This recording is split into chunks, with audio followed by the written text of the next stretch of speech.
Welcome to okay TV. This is Kavya. Telangana రైతులు ఎప్పుడెప్పుడా అని ఎదురు చూస్తున్న పంట రుణమాఫీ అమలుకు సమయం ఆసన్నమైంది. సీఎం రేవంత్ రెడ్డి ఇచ్చిన హామీ మేరకు ఆగస్టు 15వ తేదీ లోపల 2 లక్షల రుణమాఫీని పూర్తి చేసేందుకు ప్రభుత్వం కసరత్తు చేస్తుంది. ఇప్పటికే కేబినెట్ ఆమోదం తెలుపగా ఈ రోజు పంట రుణమాఫీ మార్గదర్శకాలు కూడా విడుదల చేసింది సర్కార్.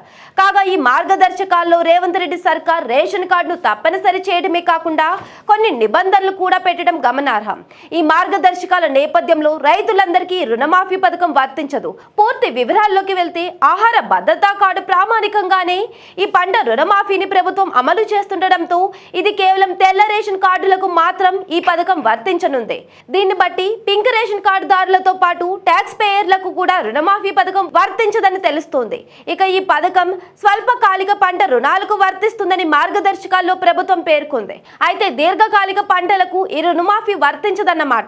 అంటే వరి, పత్తి, చెరుకు, కూరగాయలు లాంటి సీజనల్ పంటలకు మాత్రమే ఈ పథకం వర్తించనుంది. ఇక మామిడి, నిమ్మ, బత్తాయి లాంటి దీర్ఘకాలిక పంటలకు రుణమాఫీ వర్తించదు. మరోవైపు రాష్ట్రంలో ఉన్న షెడ్యూల్ వాణిజ్య బ్యాంకులు, ప్రాంతీయ గ్రామీణ బ్యాంకులు, జిల్లా సహకార కేంద్ర బ్యాంకులు వాటి బ్రాంచ్ల నుంచి రైతులు తీసుకున్న పంట రుణాలకు మాత్రమే ఈ పథకం వర్తిస్తుంది. మిగతా ప్రైవేటు బ్యాంకుల్లో తీసుకున్న రుణాలకు వర్తించదు. మరోవైపు పంట రుణమాఫీ కోసం డెడ్ లైన్ 12 డిసెంబర్ 2018 నుంచి 9 డిసెంబర్ 2023గా ప్రభుత్వం నిర్ణయించింది.